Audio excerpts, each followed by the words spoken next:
अस्सलाम वालेकुम व्यूअर्स। मैं नज़र साजिद, आप देख रहे हैं मेरा यूट्यूब और फेसबुक चैनल। व्यूअर्स, आज की ये वीडियो मोस्ट इम्पॉर्टेंट है क्योंकि ये बच्चों की तरबियत के बारे में है। इस सिलसिले में मैंने एक सीरीज़ चलाई हुई है बच्चों की तरबियत के बारे में। पहले भी मैंने बहुत सारी वीडियोज़ इस टॉपिक पे अपलोड की हैं। तो आज चंद एक पॉइंट जो बच्चों की तरबियत के सिलसिले में बहुत ही ज़रूरी हैं, बहुत इम्पॉर्टेंट हैं, ख़ासकर पेरेंट्स के लिए। स्कॉलर्स लिखते हैं कि 10 साल की उम्र तक बच्चा वो नहीं करता जो हम उसे कहते हैं, बल्कि बच्चा वो करता है जो वो देखता है, वो घर के माहौल को देखता है, अपने पेरेंट्स को देखता है। अमूमन अक्सर ये घरों में ये होता है कि जब बच्चे भी साथ बैठे होते हैं, वो सुन रहे होते हैं, तो हम अपने रिलेटिव्स के बारे में बुराइयां करनी शुरू कर देते हैं, बैक बैटिंग शुरू कर देते हैं। तो बच्चों के जहन पर इस चीज़ का बड़ा असर पड़ता है और उनकी थिंकिंग जो है वो नेगेटिव हो जाती है, और जो उनके हमारे जो क्लोज रिलेटिव्स हैं उनके बारे में उनका एक इमेज अच्छा नहीं रहता। तो इसी तरह बच्चे की तरबियत के लिए हमें चाहिए कि हम अपने बच्चों के दोस्त बन जाएं। क्यों? कि उनको इस हद तक हम उनकी ग्रूमिंग करें, इस हद तक हम उनका फ्रेंडली माहौल रखें अपने बच्चों के साथ कि उन्हें किसी किस्म का भी जो भी प्रॉब्लम हो तो वो हमारे साथ शेयर करें। लिहाजा हमें चाहिए कि हम अपने बच्चों को दोस्त बनाएं और उन्हें अपने हर एक काम में, इवन उनके घर के जो भी कोई मामलात हैं उनसे मुशावरत करें, उन्हें एतमाद में लें।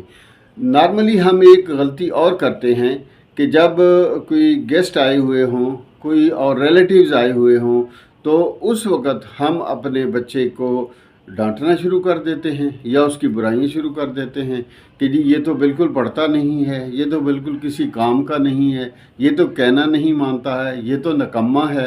तो इस तरीके से बच्चे का जो इमेज है वो नेगेटिव इमेज जो है वो एक बन जाता है उसके जहन में कि इस घर में मेरी तो कोई रिस्पेक्ट नहीं है, मेरा कोई रिकॉर्ड नहीं है, मेरी कोई बात सुनता नहीं है, मेरी बात की कोई वेटेज नहीं है।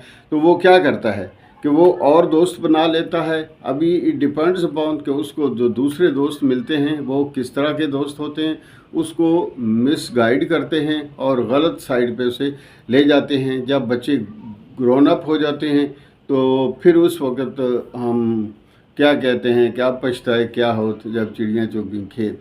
तो हम नमाज के लिए जाते हैं तो हमें चाहिए कि हम अपने बेटों को साथ ले जाएं ताकि वो नमाज भी सीख लें और इसके अलावा वो हमारे साथ जुड़े रहें। इसी तरह बेटियां हैं तो उनकी तरबियत तो बेटों से भी ज़्यादा इम्पोर्टेंट है, ज़्यादा ज़रूरी है, क्योंकि हम बेटों की निस्बत बेटियों को इग्नोर करते हैं, जो कि नहीं करना चाहिए किसी सूरत में भी। बेटा अगर अल्लाह की नेमत है तो बेटी जो है वो अल्लाह की रहमत है। और नेमत के बारे में तो पूछ होगी, लेकिन जो रहमत है अल्लाह की, अल्लाह ताला, नबी पाक सल्लल्लाहु अलैहि वसल्लम का फरमान है, क्योंकि हुजूर सल्लल्लाहु अलैहि वसल्लम के आने से, तशरीफ़ लाने से पहले, आपकी बैसत से पहले जो है कुफ़ार वो बेटियों को ज़िंदा दरगोर कर देते थे और उनको कोई इम्पोर्टेंस नहीं देते थे, क्योंकि हमारा मुआशरा ज़्यादातर हिंदुओं के साथ हमने वक्त गुजारा है, मखलूत मुआशरा रहा है। तो बहुत सारी चीज़ें हमारे जहन में भी डेवलप हो गई हैं। हम अगर एवन देन जब दुआ भी मांगते हैं तो बेटे के लिए ही दुआ मांगते हैं। बेटा के लिए दुआ मांगना बहुत ज़रूरी है। अल्लाह ताला हर एक को औलाद नरीना अता फरमाए और वारिस मांगते हैं, वारिस होना चाहिए, लेकिन उसके साथ साथ बच्ची जो है वो भी अल्लाह की रहमत है, उसे भी इग्नोर नहीं करना चाहिए। और कहते हैं कि अगर आपने एक बच्चे की तरबियत की, एक मर्द की तरबियत की, एक मर्द को पढ़ाया लिखाया, तो आपने एक फ़र्द को पढ़ाया लिखाया है, उसकी तरबियत की। और अगर आपने एक बेटी की तरबियत अच्छी कर ली, उसे तालीम दी, उसे तरबियत अच्छी दी, तो आपने एक घर जो है उसकी तरबियत कर दी, क्योंकि उसने आगे चलकर अपना एक घर जो है उसको चलाना है। और औलाद की जो पहली तरबियत गाह है, जो पहली यूनिवर्सिटी है, वो बच्चे की माँ है, माँ की जो गोद है वो बच्चे की पहली यूनिवर्सिटी है। तो लिहाजा हमें ये जो हमारे बच्चे हैं ये हमारे एम्बेसडर हैं, जहाँ भी जाते हैं हमारा जो क्या कहते हैं कि शजरा नसब कह लें या हमारी जो पहचान है वो हमारे बच्चों से होती है। क्योंकि हज़रत अच्छे काम करेंगे बच्चे तो हमारा नाम अच्छा होगा, हमारे बाप का नाम अच्छा होगा, ये बच्चे हमारे एम्बेसडर होते हैं। लिहाजा और इसके साथ साथ ये बच्चे जो हैं ये हमारे लिए सदका जारिया भी हैं। जब तक हम इस दुनिया में हैं तो उस वक्त तक हमारे लिए अच्छा नाम है, अच्छी तरबियत होगी तो हमारी खिदमत करेंगे, और जब हम इस दुनिया से चले भी जाएंगे तो इस्लामिक पॉइंट ऑफ व्यू से जो बच्चे दुआएं मांगते हैं तो अल्लाह ताला उनको कबूल फरमाते हैं और हमारी आखिरत जो है वो भी संवर जाती है। आपने एक वाक़या सुना होगा कि एक शख्स जो था वो इस दुनिया से चला गया, उसके बाद उसके यहाँ बेटा पैदा हुआ, और जब वो बड़ा हुआ तो वो मस्जिद में कुरान पाक पढ़ने के लिए जब गया, पहले दिन उसने पढ़ा बिस्मिल्लाहिर्रहमानिर्रहीम, तो वो जो मौसूफ़ था उसके कोई दुनिया पे हालात अच्छे नहीं गुज़रे थे, और कब्र में उसको क्या कहते हैं सज़ा मिल रही थी। तो अचानक ही वो सज़ा जो थी वो जज़ा में बदल गई, यानी जहन्नम की तरफ से जो खिड़की खुली हुई थी कब्र की वो बंद हो गई और जन्नत की वाली खिड़की जो थी वो खुल गई।